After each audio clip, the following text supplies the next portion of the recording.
राम। जय श्रीमन नारायण। जय जय श्री राधे। ठाकुर जी की अति कृपा। सत्संग श्रीमद् भागवत का हम आप सब लोग श्री अयोध्या धाम में बैठ करके कर रहे हैं। ये हमारा परम सौभाग्य है। आज चतुर्थ दिवस की कथा और श्री ठाकुर जी का मंगल प्रादुर्भाव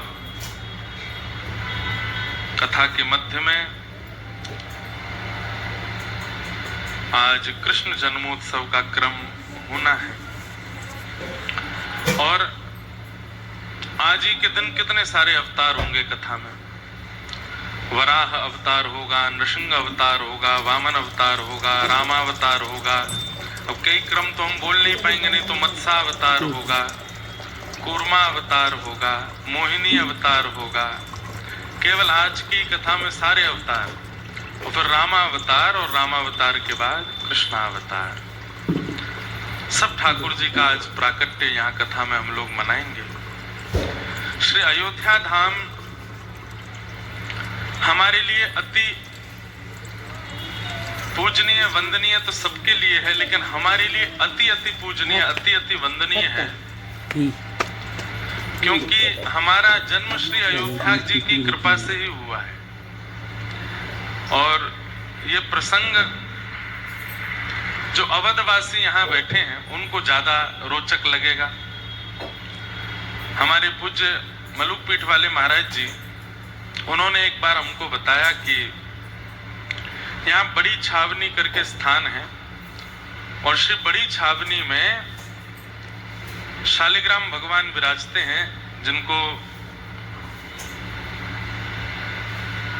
यहाँ के पूज्य महंत जी महाराज जो कभी बाहर नहीं निकलते, वहां से कभी कभी निकलते होंगे, वे हमारे पूज्य दादा गुरुदेव श्री रामानुज प्रपन्नाचार्य गुरु जी से ही अध्ययन किए, मतलब हमारे पिताजी के गुरु भाई।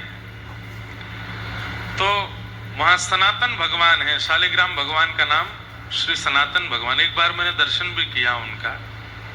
अब ये अभी समय मिलेगा तो जाऊंगा प्रणाम करने।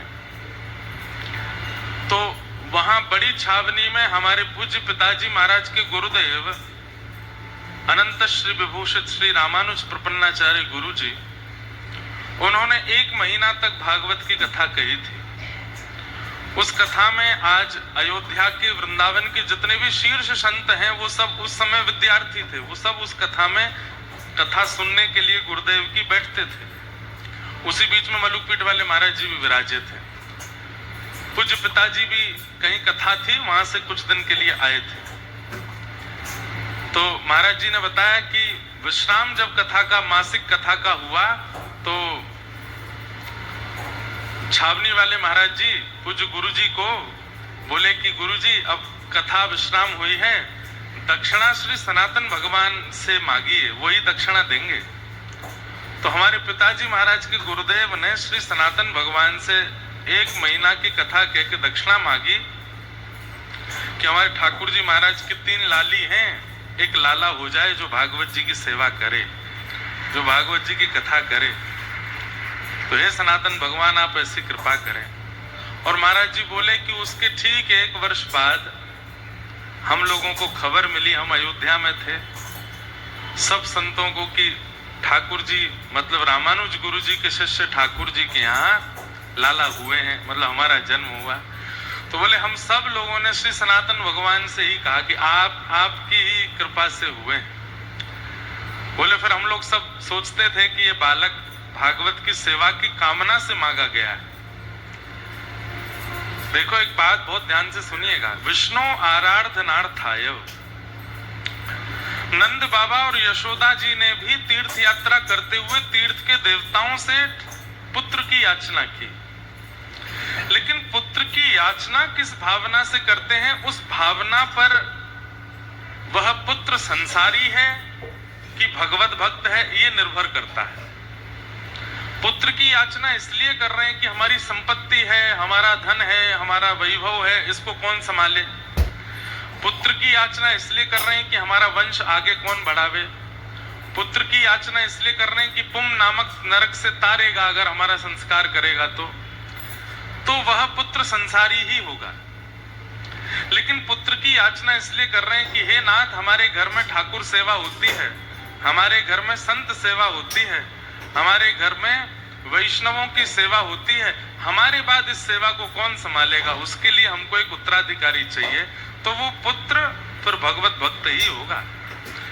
गौ ब्राह्मण संत वैष्णवों की सेवा की कामना से यदि संतान की कामना की जाए तो उसमें कोई दोष नहीं।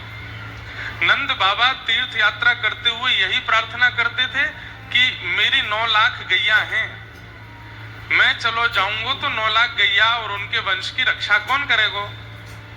मेरे घर में शालिग्राम भगवान हैं, उनकी रक्षा कौन करेगा? मेरे यहाँ ब्रजवासी संतन की ऐसी सेवा होवे, मेरे बाद वो सेवा कौन निभावेगो? तो हे तीर्थन के देवता, मुझको एक ऐसा सेवक दो, पुत्र नहीं, ऐसा सेवक दो जो मेरी सेवा का निर्वहन करे। गौ ब्राह्मण संतों की सेवा के लिए पुत्र की याचना की तो भगवान ही पुत्र बन के आए नंद बाबा के यहाँ। हम लोग याचना करते हैं, घर की याचना, गाड़ी की याचना, पुत्र की याचना, पुत्री की याचना, पत्नी की याचना, पति की याचना, वैभव की याचना, पर उस याचना के पीछे यदि विषय ही है तो वो याचना उचित नहीं। लेकिन उस याचना के पीछे भगवत भाव, घर बनाना है किसके लिए? हे नाथ, अब आप जहां विराजते हैं ये बहुत पुरानी कुटिया हो गई, एक नया भवन होना चाहिए जहां पर आप ठाठ से विराजो, इस भावना से घर की याचना। हे नाथ, यत्र तत्र सर्वत्र जाना होता है, आपके लिए उचित रथ होना चाहिए, डीजल वाला रथ हो जाए, गाड़ी की याचना। अपने लिए नहीं, ठाकुर जी के लिए।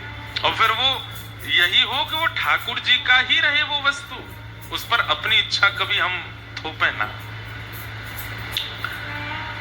तो श्री अयोध्या जी की कृपा से ही आज ये शरीर मिला, ये बुद्धि मिली, मन मिला, ब्रजवास मिला। तो ऐसी अयोध्या नगरी को हम प्रणाम करते हैं, क्योंकि यहीं की कृपा से ही हमको धराधाम पे आके सेवा करने का अवसर मिला है।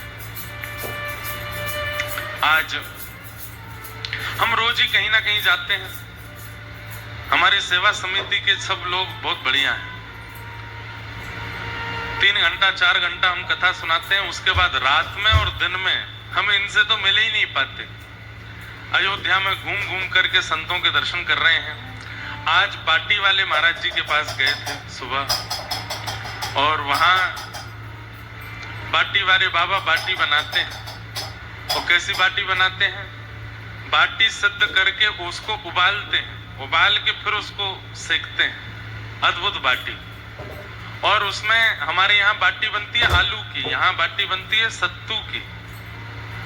यहाँ पर चित्रकूट में बुंदेलखंड में सत्तू की बाटी बनती है, तो भीतर सत्तू पधरा के। और हम आपको क्या बताएं, सब जगह प्रसाद पाते हैं हम, लेकिन आज बाटी वाले महाराज जी के यहाँ का प्रसाद पा करके हम क्या बताएं, इतने वर्ष बाद इतना आनंदमय प्रसाद था कि हम बस आपको बता के चिढ़ा सकते हैं, खिला नहीं सकते। बहुत आनंद हुआ। ये हमारी भूल है कि हम चोरी चुपके चले जाते हैं, बता दें तुम्हारी इतनी भीड़ हो जाए, बाबा बेचारे क्या करें, लेकिन बहुत सुख मिला। श्री सरजू जी के तट पर कोई ऊपर कुछ नहीं है, बिल्कुल बस पेड़ के नीचे पूरी आश्रम है, वहीं छोटी छोटी कुटिया बनी है, उसमें संतजन रहते हैं, और गौशाला है, गैया वहां विराज रही हैं। प्रेम से बाबा प्रसादी बनाते हैं, हनुमान जी का भोग लगाते, सबको पवाते हैं। मतलब आज ऐसा लगा कि भोजन में नमक, मिर्च, नींबू, मसाले ये कैसे हैं ये नहीं पता चला, पर हर कवल में ऐसा लगा मानो श्री सिया राम जी के अधर से आया है, इतना स्वादिष्ट। श्री सिया राम जी ने भोग लगा करके भेजा है। हमारे ब्रज के एक महात्मा है, वो कुछ भी प्रसाद देते हैं तो बोलते हैं पाके बताओ ठाकुर जी ने भोग लगाया कि नहीं लगाया। आपने अगर बोल दिया बहुत बढ़िया है, लगाया है भोग, तो कहेंगे ना। और यदि पाकर के आपने कुछ नहीं कहा, थोड़ी देर बस नेत्र बंद करके पाते रहे, तब कहेंगे हाँ ये ठाकुर जी ने भोग लगाया है, ठाकुर जी ने पाया। एक और बाबा है, देखो संतों को पता चल जाता है। एक वृंज के एक बाबा थे, हमारे रसिका पागल बाबा, बहुत सुंदर भजन गाते थे। उनके शिष्य हैं चित्र विचित्र जी महाराज, वो भी अभी बहुत सुंदर सेवा करते हैं बिहारी जी की। तो उन्होंने एक बार एक प्रसंग सुनाया कि रसिका पागल बाबा, उन्होंने अपने किसी शिष्य को लड्डू दिए स्वयं अपने हाथ से बना के, और कहा जाओ बांके बिहारी जी मंदिर में जाके बिहारी जी को भोग लगा के ले आओ। शिष्य गया, जाकर के आया, लौट करके तो बाबा ने पूछी भोग लगा दिया? बोले हाँ। खोल के दिखा दिया, तुलसी पधराई हुई है। बाबा बोले भोग लगाया कि बस तुलसी डाल लाए हो? बोले नहीं नहीं, भोग लगा के आए हैं। बोले लाओ इधर दो। बाबा ने थोड़ा सा प्रसाद तोड़ करके जैसे ही पाया ना, भोग नहीं लगा। अब वो सेवक सोचे, आपको मतलब मन में सोचे इनको कैसे पता कि अरे बाबा मैं भोग लगा के लाया हूं। बाबा थोड़े से हमारे हटीले थे, कान पकड़ा, बोले सांची सांची बता कहा करके आए हो, ये भोग नहीं लगाओ बिहारी जी को, सही सही बता। बाबा मैं मंदिर तो गया हो, पर इतनी भीड़ लग रही वहां पे, सो दूर खड़े है कि वहीं से ढक्कन खोल के यूं बिहारी जी को दिखाई दिया और तुलसी पधरा के ले आया हूं। लेकिन उसने चरणों में प्रणाम करके कहा बाबा मुझे बस इतना बताओ, आपको कैसे पता चला कि भोग नहीं लगा? तब बाबा बोले जो व्यक्ति नित्य ठाकुर जी का प्रसाद पाता है ना, तो जैसे हींग वाले को हींग का स्वाद आ जाता है, नमक वाले को नमक का स्वाद आता है, नींबू वाले को नींबू का स्वाद, जो नित्य ठाकुर जी का अधरामृत प्रसाद भोग पधरा के पाता है उसको पता चल ही जाता है, उसको ठाकुर जी के अधर का स्वाद आ जाता है। अगर नहीं आता तो वो समझ जाता है कि भोग नहीं लगा है। जगन्नाथ महाप्रभु के कितने लोगों ने दर्शन किए? जगन्नाथपुरी कितने लोग गए? महाप्रसाद आज पा लीजिए, 10 साल बाद पा लीजिए, 20 साल पहले पा लीजिए, एक ही स्वाद रहेगा, बिल्कुल परिवर्तित नहीं हो सकता। हमारा नियम है, हम जगन्नाथपुरी में कथा करते हैं, कुछ नहीं पाते, केवल महाप्रसाद, मंदिर से ही महाप्रसाद दोपहर में और रात्रि में, बस और कुछ नहीं। रसोई बनती, लाल जी अगर जाते हैं गिरधर लाल जी तो उनकी रसोई होती है, नहीं तो हम महाप्रसाद ही पाते हैं। सुबह पालो, शाम को पालो, 7 दिन तक पालो, उतना ही नमक, उतना ही अनुपात, वैसे ही दाल, वैसे ही भात, कुछ भी ऊपर नीचे नहीं होता। क्यों? उसमें स्वाद मसालों का नहीं है, ठाकुर जी के अधर का है। ठाकुर जी नित्य भोग लगाते हैं, उनके अधर का प्रसाद। हमारे वृंदावन के राधा रमन लाल जी की कुलिया प्रसादी पाओ, कितनी बार पालो आप। हम तो 29 वर्ष के होने को आए,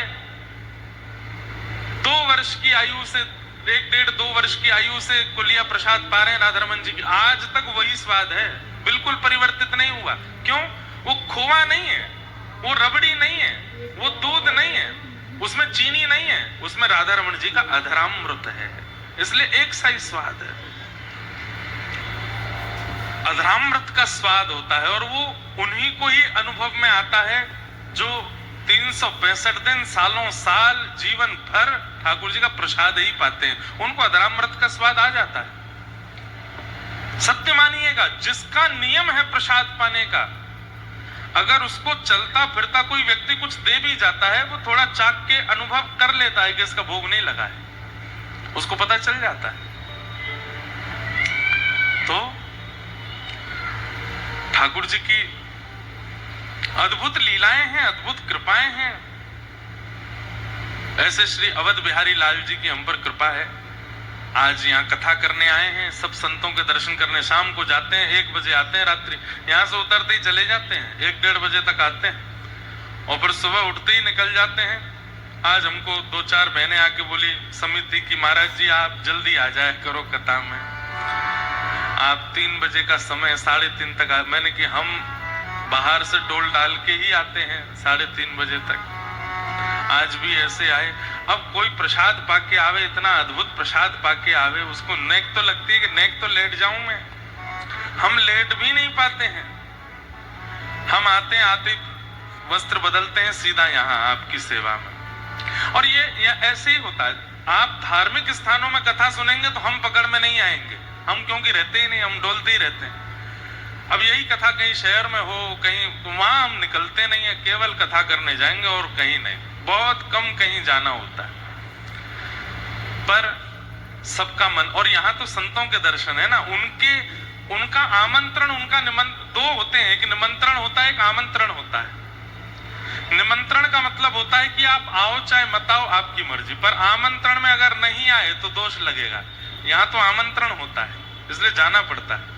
लेकिन हमारे समिति के सब लोग इतने बढ़िया हैं, कोई बात नहीं महाराज जी, आप खूब डोलो। आज हम पहली बार 4 दिनों में कितने लोगों से मिले, आज हमें पता चली ये हैं, ये हैं, ये हैं, सब अच्छा है।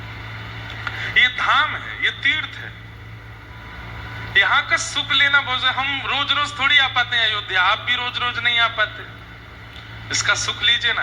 राम जी के दर्शन एक ही बार करेंगे हम, लेकिन यहाँ के संतों के दर्शन बार बार करेंगे, क्योंकि राघव जी उनके चित्त में ही विराज रहे हैं, उनके हृदय में ही है। हम जन्मभूमि एक ही दिन गए हैं, लेकिन संतों के यहाँ खूब जा रहे हैं, डोल डोल के जा रहे हैं। आज भी खूब क्रम है, शाम को सब जगह दर्शन करने जाएंगे, तो ये आनंद है।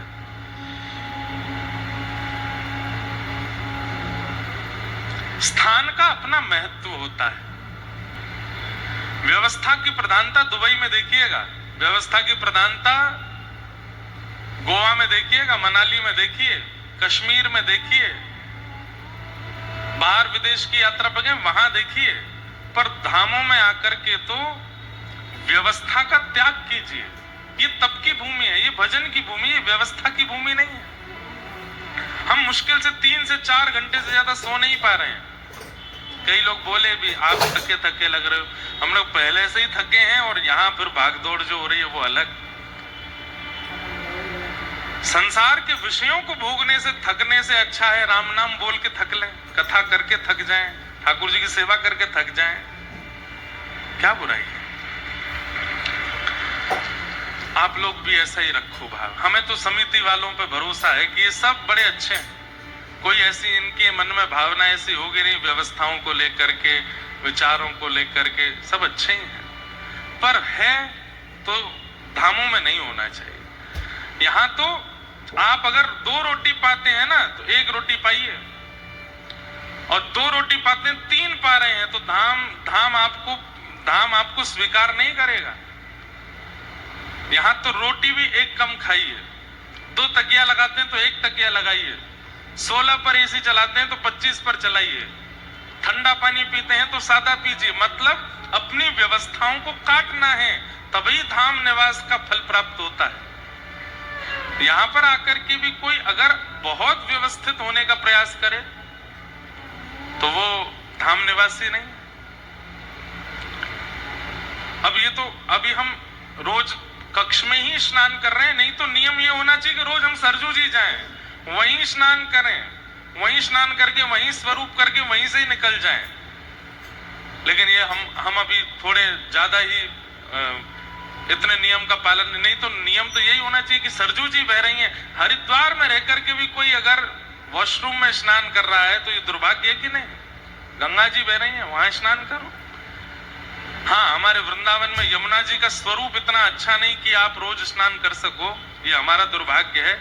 लेकिन जहां पर स्वरूप सुंदर है, जहां पर व्यवस्थाएं उत्तम है, धाम है, तीर्थ है, वहां का लाभ लीजिए, वहां का सुख लीजिए। और हम उसमें ज्यादा से ज्यादा करने का प्रयास करते हैं। सरजू जी का स्नान हो, हाँ हाँ, बहुत सुंदर। कनक भवन दरवाजे पड़े रहो, कनक भवन दरवाजे पड़े रहो, कनक भवन जहाँ सिया राम जी विराजे पड़े रहो, जहाँ सिया राम जी विराजे पड़े। शब्द क्या कहा जा रहा है? पड़े रहो। पड़े रहने का मतलब व्यवस्थित नहीं होता, अव्यवस्थित। नेक छाया मिल गई है, अरे शरीर जहां लेटा, आधे में धूप पड़ी, बस मुंह पे छाया है, इतने में ही सो जाओ। भोजन करने को मोटे मोटे टिक्कर मिले हैं, घी लगाए नहीं लगाए पालो। जल पीने को सामान्य नल का ही पानी मिल रहा है, पी लीजिए, क्योंकि यहाँ अपने लिए जीने नहीं आए हैं हम, श्री राघव जी के लिए आए हैं, श्री राम जी के लिए आए हैं, हमारी श्री सियाजू के लिए आए हैं। जहां सिया राम जी विराजे पड़े रहो, जहां सिया राम जी विराजे पड़े रहो, कनक भवन दरवाजे पड़े रहो, कनक भवन दरवाजे पड़े रहो, कनक भवन दरवाजे पड़े रहो, कनक भवन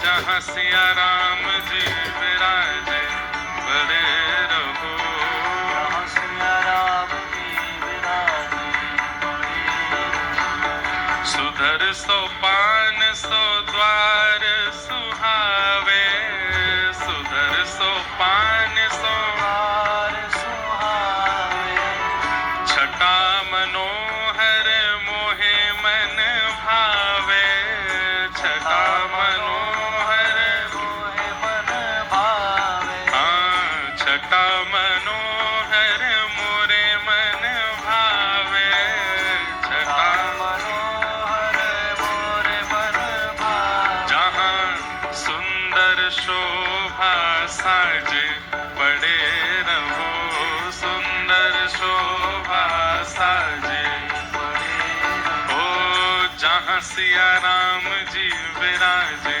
पड़े रहो, जहाँ सिया राम जी विराजे।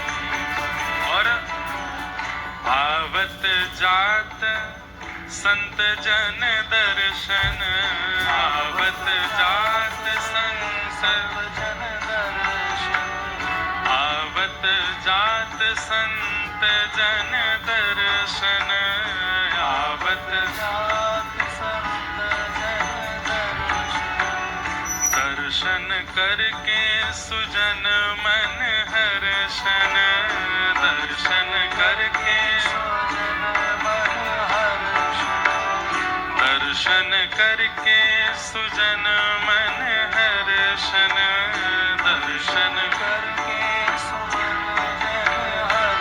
हाँ देखत कली मल भागे पड़े रहो, देखत कल मल भागे, हे कनक भवन दरवाजे पड़े रहो, कनक भवन दरवाजे। अवध बिहारी सिंहासन सोहे, अवध बिहारी सिंहासन सोहे, अवध बिहारी सिंहासन सोहे, अवध बिहारी सिंहासन सोहे, संग श्री जनक लली मन मोहे, संग श्री जनक लली मन मोहे, संग श्री जनक लली मन मोहे, संग श्री जनक लली मन मोहे। अति अनुपम छवि छाजे पड़े रहो, अति अनुपम छवि छाजे पड़े रहो, जहाँ सिया राम जी विराजे पड़े रहो, जहाँ सिया राम जी विराजे पड़े रहो। अजी कनक भवन दरवाजे पड़े रहो, कनक भवन दरवाजे पड़े रहो। श्री सिया राम रूप ही हारी, श्री सिया राम रूप ही हारी, लखी राजेश जाए बलिहारी, लखी राजेश जाए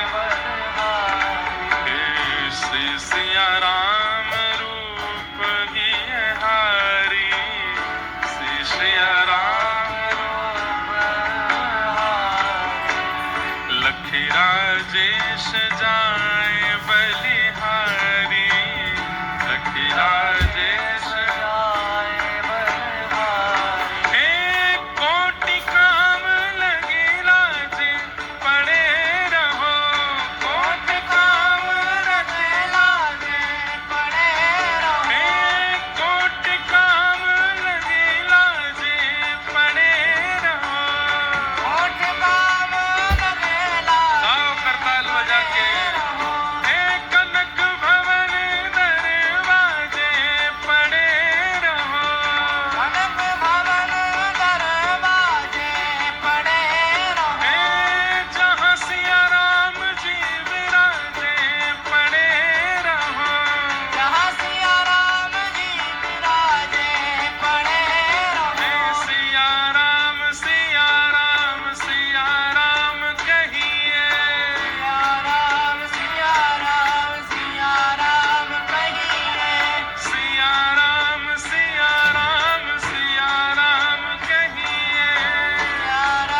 सिया राम सिया राम कहिए, सिया राम सिया राम सिया राम कहिए, सिया राम सिया राम सिया राम कहिए, सिया राम सिया राम सिया राम कहिए। हे सिया राम सिया राम सिया राम कहिए, सिया राम सिया राम सिया राम कहिए। हे सिया राम सिया राम सिया राम कहिए, सिया राम सिया राम सिया राम कहिए। हे सिया राम सिया राम सिया राम कहिए, सिया राम सिया राम सिया राम कहिए। श्री सिया राम रूप ही है हारी, श्री सिया राम रूप ही है हारी। लखी राजेश जाए बलिहारी, लखी राजेश जाए बलिहारी। हे कोटि काम रति लाजे पड़े रहो, कोटि काम रति लाजे पड़े रहो। हाँ जहाँ सिया राम जी विराजे पड़े रहो, जहाँ सिया राम जी विराजे पड़े। हे कनक भवन दरवाजे पड़े रहो, कनक भवन दरवाजे। कल रात हम रंग महल गए थे, वहीं प्रसाद था और श्री रंग महल में अग्रदास जी के श्री सियाजू के भाव से जो शयन के पद हैं, इतना सुंदर पद।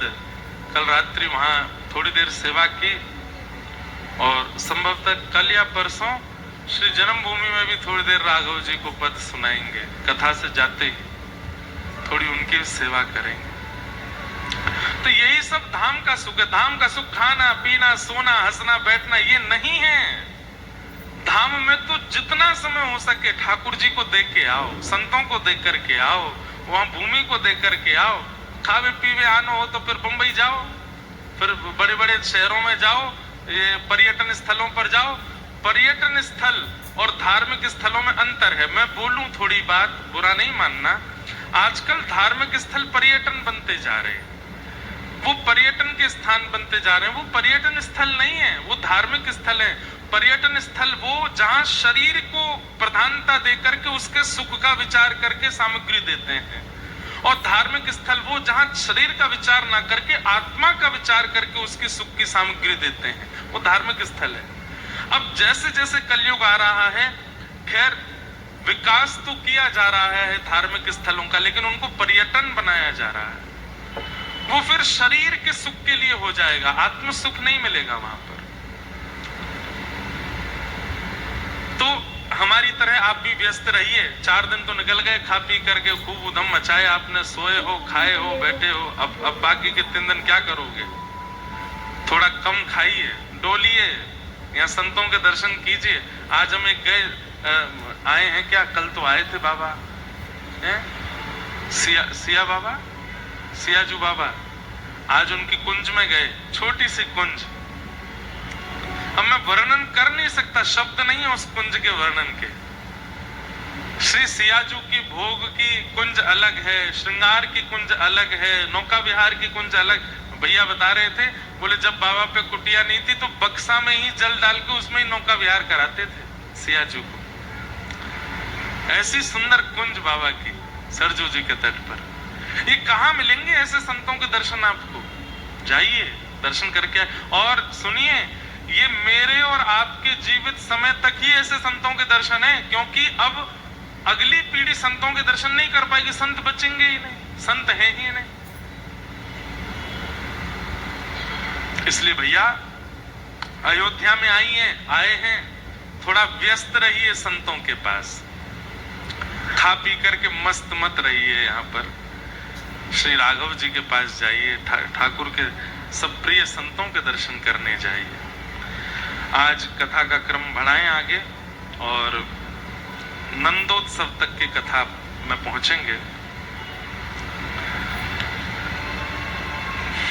जो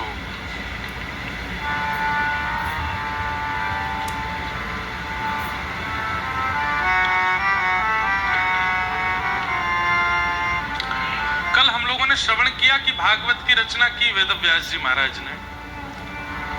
पीछे जो लोग खड़े हैं उनसे हमारी प्रार्थना, या तो बैठ जाएं, खड़े होकर कथा नहीं श्रवण करनी चाहिए, और जगह नहीं हो तो बस आंख बंद करके बैठ जाओ, स्वर सुन लीजिए, सुनते सुनते कथा सुन लीजिए। सब लोग विराज।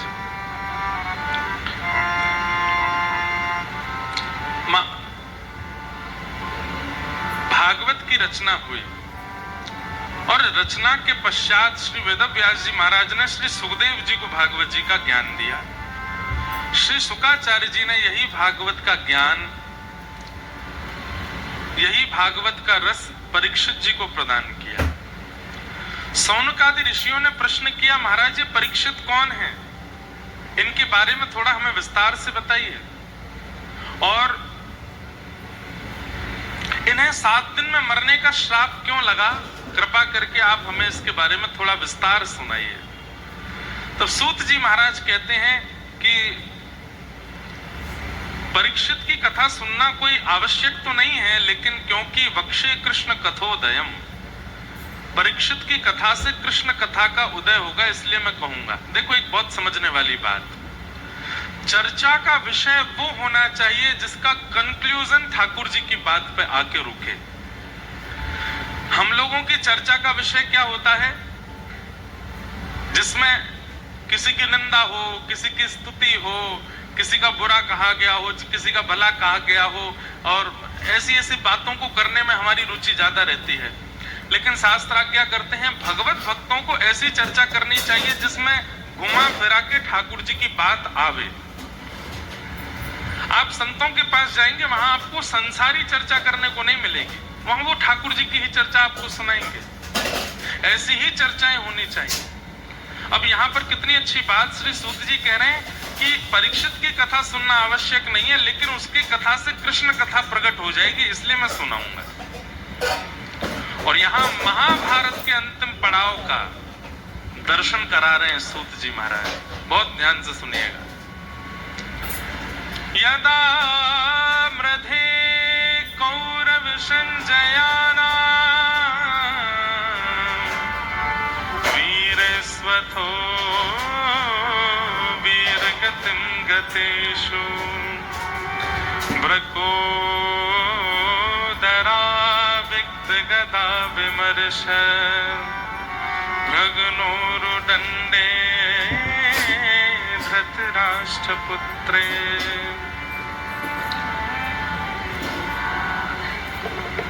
सब लोग ध्यान से सुनो।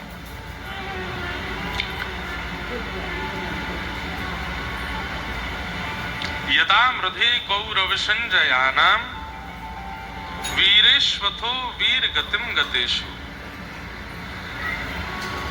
महाभारत का युद्ध अपने अंतिम पड़ाव पर चल रहा था। बड़े बड़े वीर वीर गति को प्राप्त हो चुके थे। केवल 2 लोगों के मध्य में युद्ध चल रहा है, भीम और दुर्योधन।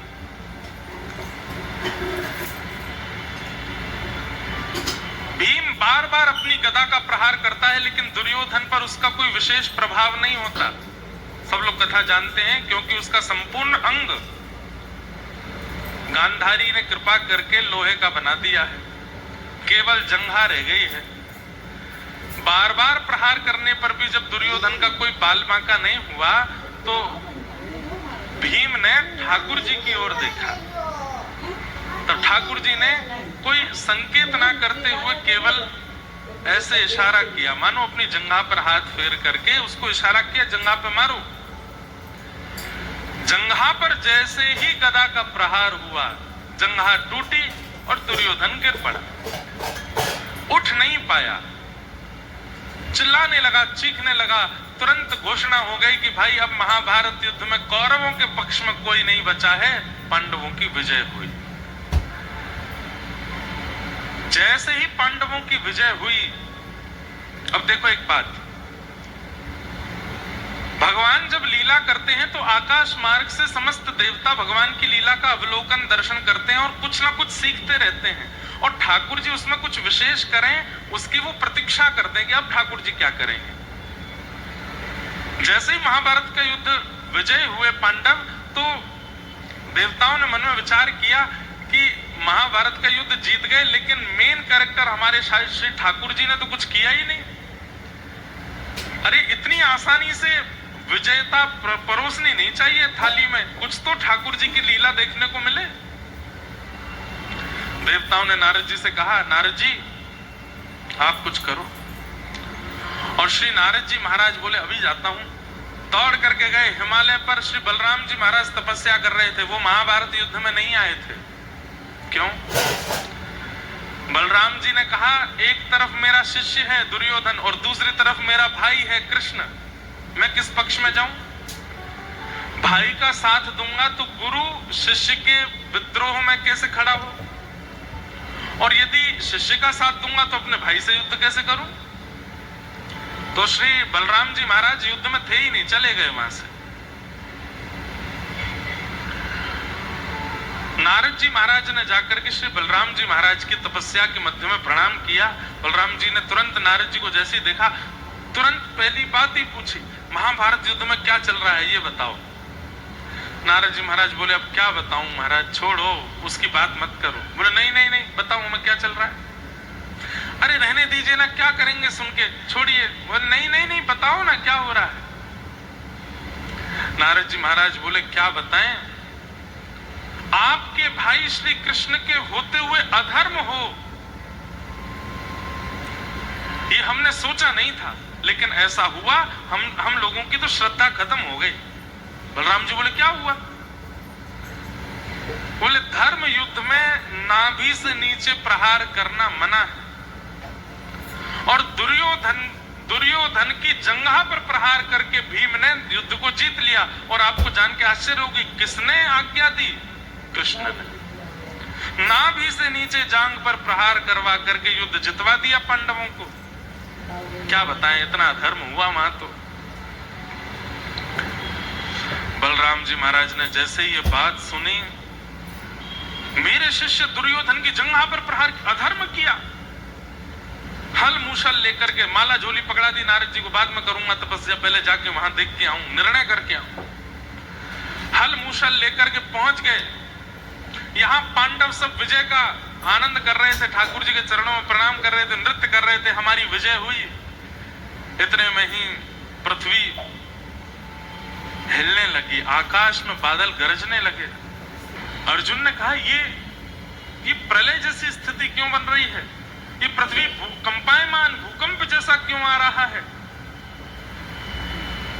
सबने ठाकुर जी से प्रार्थना करी, कोई अनर्थ तो नहीं हो रहा? बोले कि नहीं नहीं, ये जरूर शेषनाग थोड़े कोपायमान हुए हैं, क्योंकि शेषनाग के सिर पर पृथ्वी सरसों के तिल के बीज के समान है, सरसों के समान है, और वही शेषनाग ही बलराम है। ठाकुर जी बोले, तो बलराम जी कोपित हो रहे हैं। तभी देखा कि श्री बलराम जी महाराज हल मूसल लेकर के युद्ध मैदान में आ गए और दूर से भीम को ललकारने लगे, तूने मेरे शिष्य की जंघा पर प्रहार किया, नाभि से नीचे प्रहार किया। धर्म युद्ध में जो जो जो